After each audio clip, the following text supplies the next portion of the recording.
Petrogas Management naglabas na ng official statement tungkol sa controversial match against Creamline.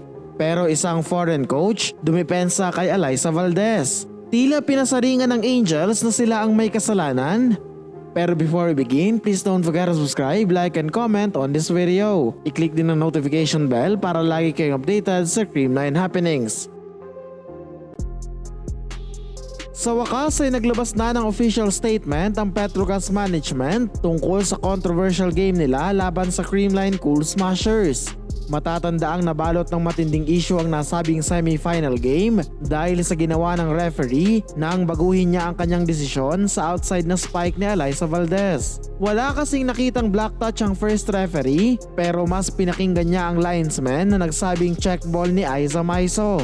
Wala nang challenge ang Petrogas kaya nanatili sa CCS ang puntos at ito ang nagbigay sa kanila ng 1-point lead sa crucial moment ng third set. Matapos ang laban, nagpahayag ng pagkadismaya ang Angels sa nangyari. Sinabi nila na maiiwasan sana ang kaguluhan kung sinunod lang sana ng first referee ang kanyang naunang desisyon na ibigay sa Petrogas ang puntos dahil sigurado naman na magcha-challenge ang Cool Smashers. Meron pang natitirang challenge ang Girls in Pink kaya ito raw sana ang the best na solution for everyone to see kung black touch nga ba o hindi. Pangalawa, maaari raw sanang tinawag ng first referee ang kanyang second referee at linesman para pag-usapan ng maayos ang crucial decision. May karapatan din daw ang referee na tumawag ng referee's challenge para lang masiguro na tama ang call pero hindi nila ito ginawa. Bagamat dismayado, binati pa rin ng Petrogas ang kanilang long-time rival na Creamline for winning the game.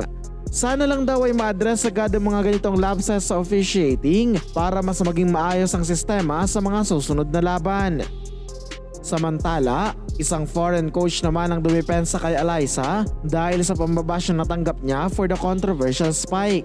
Tila sinisi ni Fabio Menta ang Petrogas for its dumb decisions na magtawag ng challenges kahit sobrang obvious naman umano ng violations ng kanilang players. Sa isang photo na ipinost niya, ipinakita na sobrang layo naman ang palo ng Petrogas player pero i-challenge pa ito. Meron din kumalat sa social media na picture ng no floor touch challenge kay Barbon na napakalayo naman pala sa kamay niya. Ito rin ang naging sentiment ng ilang netizens na nagsabing sana raw ay naging mas maingat ang PGA sa pagkonsumo ng mga challenges nito.